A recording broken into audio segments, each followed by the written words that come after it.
Ano ang sekreto ng taong masaya?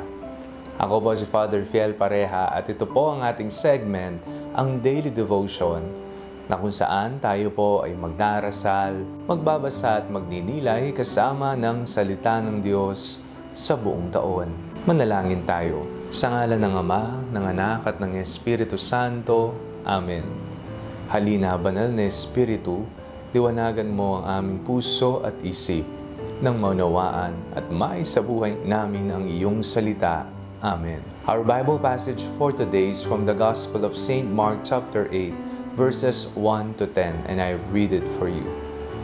In those days, when there was again a great crowd without anything to eat, he called his disciples and said to them, I have compassion for the crowd, because they have been with me now for 3 days and have nothing to eat.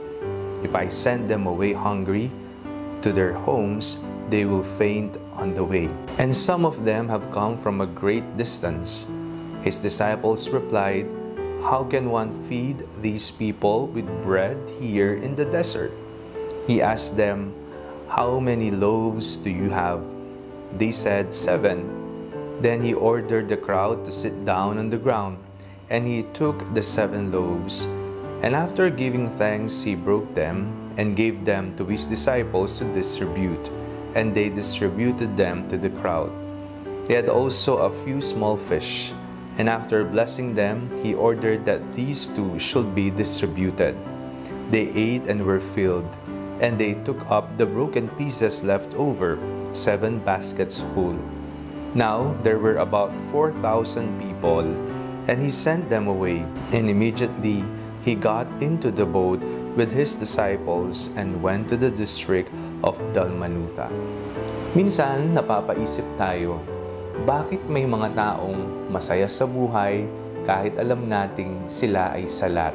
Minsan din, tayo'y nagwawari, bakit kaya nagagawang tumawa ng ibang tao sa gitna ng trahedya at dilubyo? Maaring tanungin natin ang ating sarili, ano ang sekreto ng taong masaya? Ano ang sekreto ng taong masayahin sa buhay? Atin pong napakinggan sa araw na ito ang ebanghelyo tungkol sa pagpapakain ng ating Panginoong Kristo sa libo-libo katao sa pamamagitan lamang ng kakarampot na tinapay at ilang piraso ng isda. Maaring masabi natin, papaano nagkasya ang kakarampot sa libo-libo katao? Tingnan natin ang ebanghelyo. Bago ipinamigay ang mga isda at tinapay, ang Panginooy nagpasalamat muna sa Ama. Nagpapasalamat po ba tayo sa mga ipinagkakaloob na biyaya ng Panginoon sa ating buhay? Hindi kaya ang sekreto talaga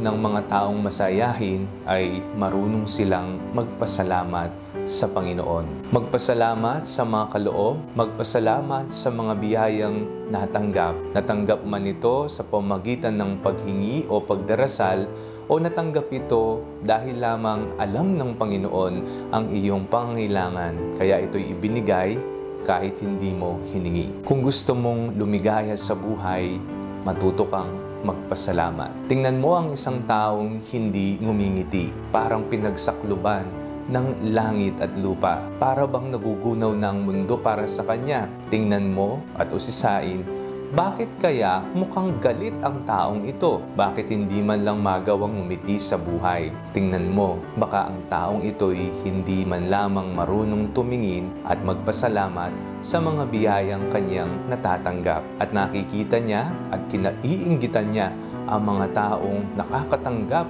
ng mga biyayang para sa kanila. Maging masayahin sa buhay sa pamamagitan ng pagpapasalamat sa Panginoon. Manalangin tayo. Panginoong Kristo, maraming salamat po sa mga biyayang ipinagkakaloob ninyo sa amin sa araw-araw. Mga kaloob na aming ipinagdasal at mga kaloob na hindi namin ipinagdasal, ngunit alam ninyong kinakailangan namin sa kasalukuyan.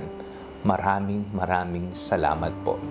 Sa ngalan ng Ama, ng Anak, at ng Espiritu Santo. Amen. Huwag po ninyong kalimutang i-like ang video ito. Mag-comment po kayo and share it with your family and friends. Ang Panalangin Bago Matulog ay may sariling Facebook page na po. Huwag niyo pong kakalimutang mag-like at mag-follow dito, and do not forget to subscribe to our YouTube channel. I-click niyo lamang po ang link na nasa description ng video ito. O kaya naman po, just search Father Fiel Pareha. God bless you po.